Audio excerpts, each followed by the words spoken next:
Exodus 19. On the first day of the 3rd month after the Israelites left Egypt, on that very day, they came to the desert of Sinai. After they set out from Rephidim, they entered the desert of Sinai, and Israel camped there in the desert in front of the mountain.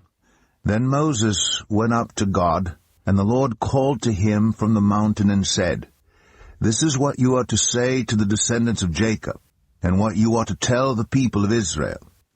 You yourselves have seen what I did to Egypt, and how I carried you on eagle's wings and brought you to myself.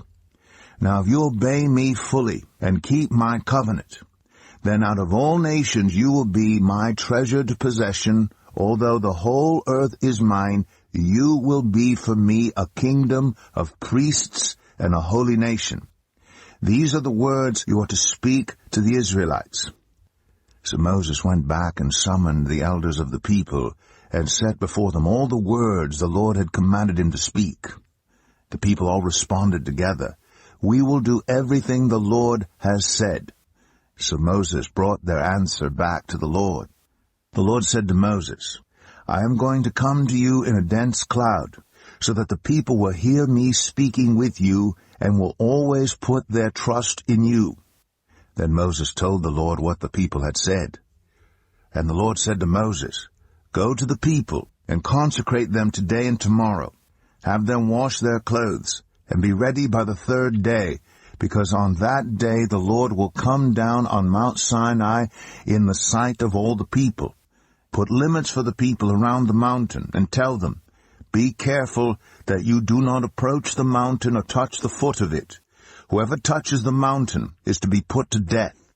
They are to be stoned or shot with arrows. Not a hand is to be laid on them. No person or animal shall be permitted to live. Only when the ram's horn sounds a long blast may they approach the mountain.'" After Moses had gone down the mountain to the people, he consecrated them, and they washed their clothes. Then he said to the people, "Prepare yourselves for the 3rd day.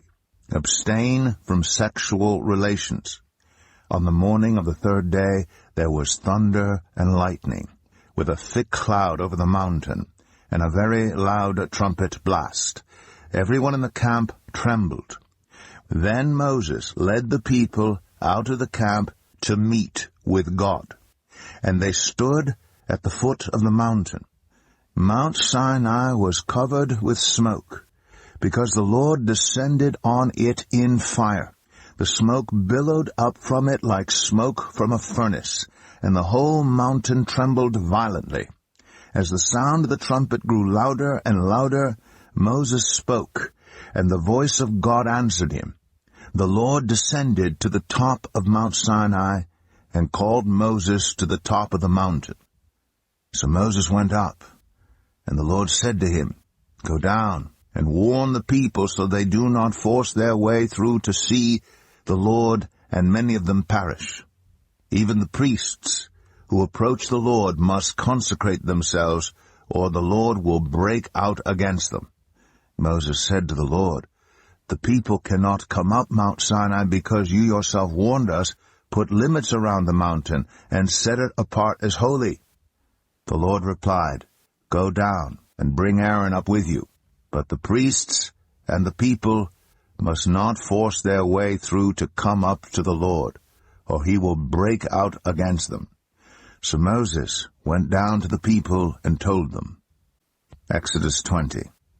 And God spoke all these words, "I am the Lord your God, who brought you out of Egypt, out of the land of slavery. You shall have no other gods before me. You shall not make for yourself an image in the form of anything in heaven above, or on the earth beneath, or in the waters below.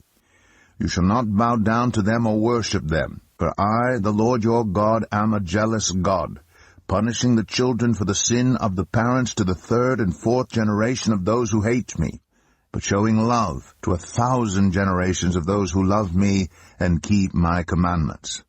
You shall not misuse the name of the Lord your God, for the Lord will not hold anyone guiltless who misuses his name.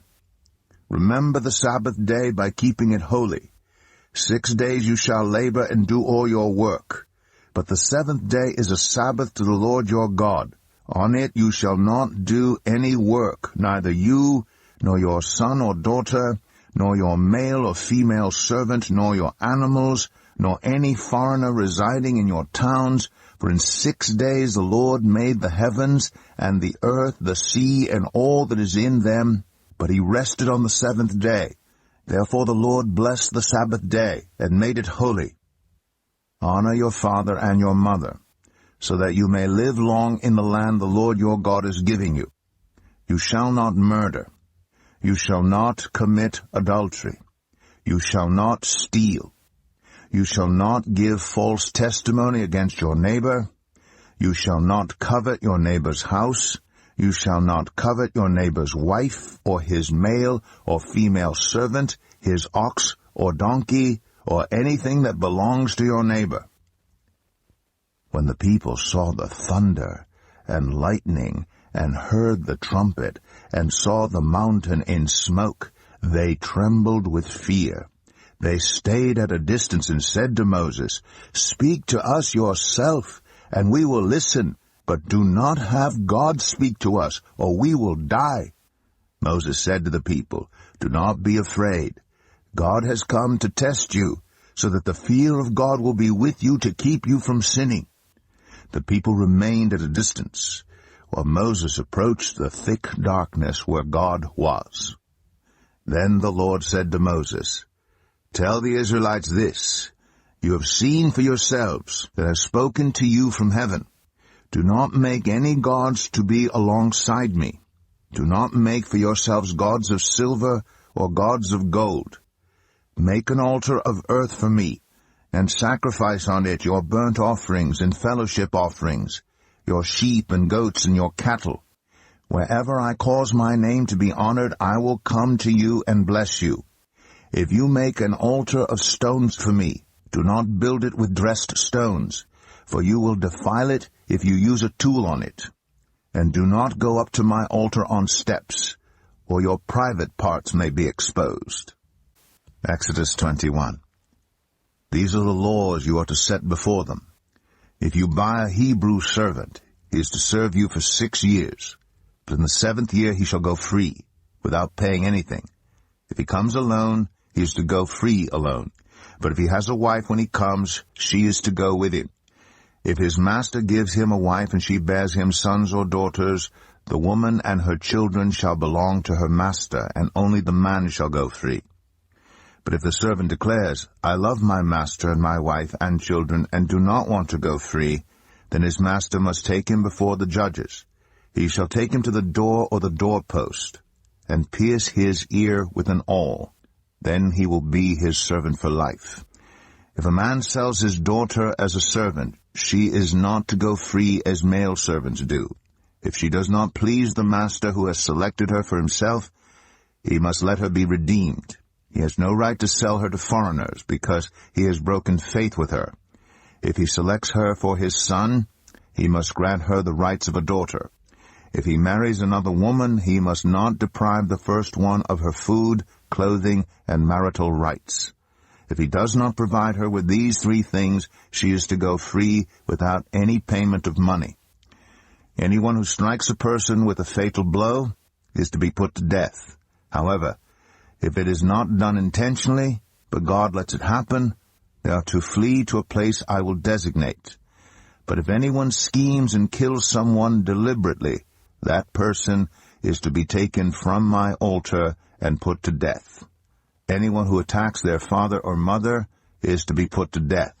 Anyone who kidnaps someone is to be put to death, whether the victim has been sold or is still in the kidnapper's possession. Anyone who curses their father or mother is to be put to death. If people quarrel, and one person hits another with a stone or with their fist, and the victim does not die but is confined to bed, the one who struck the blow will not be held liable if the other can get up and walk around outside with a staff. However, the guilty party must pay the injured person for any loss of time and see that the victim is completely healed. Anyone who beats their male or female slave with a rod must be punished if the slave dies as a direct result. But they are not to be punished if the slave recovers after a day or two, since the slave is their property. If people are fighting and hit a pregnant woman, and she gives birth prematurely, but there is no serious injury, the offender must be fined whatever the woman's husband demands and the court allows. But if there is serious injury, you are to take life for life, eye for eye, tooth for tooth, hand for hand, foot for foot, burn for burn, wound for wound, bruise for bruise. An owner who hits a male or female slave in the eye and destroys it must let the slave go free to compensate for the eye. And an owner who knocks out the tooth of a male or female slave must let the slave go free to compensate for the tooth. If a bull gores a man or woman to death, the bull is to be stoned to death, and its meat must not be eaten. But the owner of the bull will not be held responsible. If, however, the bull has had the habit of goring, and the owner has been warned but has not kept it penned up, and it kills a man or woman, the bull is to be stoned, and its owner also is to be put to death. However, if payment is demanded, the owner may redeem his life by the payment of whatever is demanded. This law also applies if the bull gores a son or daughter. If the bull gores a male or female slave, the owner must pay 30 shekels of silver to the master of the slave, and the bull is to be stoned to death. If anyone uncovers a pit, or digs one, and fails to cover it, and an ox or a donkey falls into it, the one who opened the pit must pay the owner for the loss and take the dead animal in exchange. If anyone's bull injures someone else's bull and it dies, the two parties are to sell the live one and divide both the money and the dead animal equally. However, if it was known that the bull had the habit of goring, yet the owner did not keep it penned up, the owner must pay animal for animal and take the dead animal in exchange.